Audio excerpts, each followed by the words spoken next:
इंदौर की महारानी थी अहिल्याबाई होलकर। और अहिल्याबाई होलकर इतनी बड़ी गौ भक्ता थी कि अपने पूरे राज्य में सब जगह उन्होंने किसानों के लिए गौ सेवा की प्रेरणा दी और वो खुद गौ सेवा करती थी। और उनके राज्य में उस समय उन्होंने फरमान जारी कर दिया था कि जो भी गौ हत्या करेगा, गौकसी करेगा, उसको फांसी पर चढ़ा दिया जाएगा। इतनी बड़ी गौरक्षा कोई दूसरा राजा नहीं हुआ। और एक दिन की घटना, वो अपने पुत्र को राजकुमार बनाना चाह रही थी कि अब इसके बाद राजा का तिलक हम करेंगे और अब ये राज संभालेगा। तो सत्ता के नशे में बग्गी पर बैठ करके वो राजकुमार जा रहा था। रास्ते में एक गाय का बछड़ा वहां सो रहा था।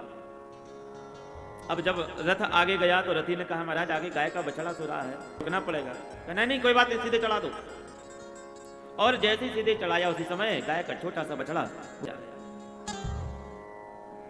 अहिल्याबाई होलकर के यहाँ एक बहुत बड़ा घंटा टंगा रहता था और सब कोई उस घंटे को नहीं बजाता, पर आपातकाल में यदि किसी को जरूरत हो तो उस घंटे को कोई बजाए तो रानी सब छोड़ करके पहले उसकी बात सुनती थी। गाय देख रही थी, दौड़ करके गाय आई है, बछड़े को सूंघा, उसमें जान तो थी नहीं, वो गाय दौड़ करके आई। ये प्रत्यक्ष उदाहरण है। गाय दौड़ करके आई जहां अहिल्याबाई होलकर का सिंहासन था, पास में जहां घंटा बजा रहता था, उस घंटे को अपने मुख से बजाने लगी। अहिल्याबाई जी पूजा में बैठी थी तो एक बार तो सोचा कि कोई बात नहीं, थोड़ी देर बाद सुन लेंगे। पर जब 2-3 बार लगातार घंटा बजाया तो अहिल्याबाई होलकर तुरंत उठ करके आई और देखा कि और कोई नहीं, एक गाय अपने मुख से घंटा बजा रही है। सामने गई और देखा गाय ने अपने मुख से उनका जो वस्त्र था, धोती थी, अपने मुख से पकड़ी और ले जाने लगे। इशारा किया और गाय के पीछे पीछे चलते रानी गई जहां वो बछड़ा पड़ा हुआ था। लोग आकर के गिरने लग गए। लोगों ने कहा कि महारानी जो ये बछड़ा पधार गया। कैसे पधारा, कैसे मरा? तो कहा कि अभी राजकुमार आए थे, राजकुमार ने इसके ऊपर रथ चला दिया। बस इतना तो सुनते ही रानी क्रोध से आग बबूला हो गई।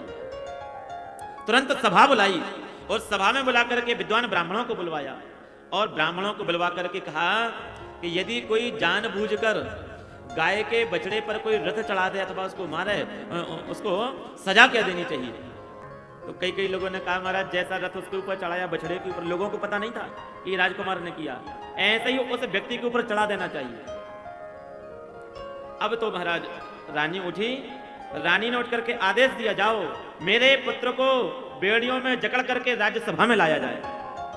बेड़ियों में जकड़ करके उसको राज्यसभा में लाया गया और कहा जहां यह बछड़ा पधारा हुआ था, जहां मरा था, वहीं ले चलो, इसको वहीं लेटाओ। रानी खुद रथ पर बैठी और रथ पर बैठ करके खुद रानी ने जैसे ही आगे रथ चलाया, फिर वो गो सामने आ गई। हे देवी, मुझे लोग जगत जननी कहते हैं, तो मैं इस पुत्र की भी मां हूं जिस पुत्र को तुम मार रही हो। कोई बात नहीं, एक बार गलती हो गई, ठीक है, अब क्षमा करो इसको। और वो दिन रहा कि रानी ने फिर उसको गद्दी पर नहीं बिठाया। कहा जो गौसेवा नहीं कर सकता है वो इस गद्दी का अधिकारी नहीं है।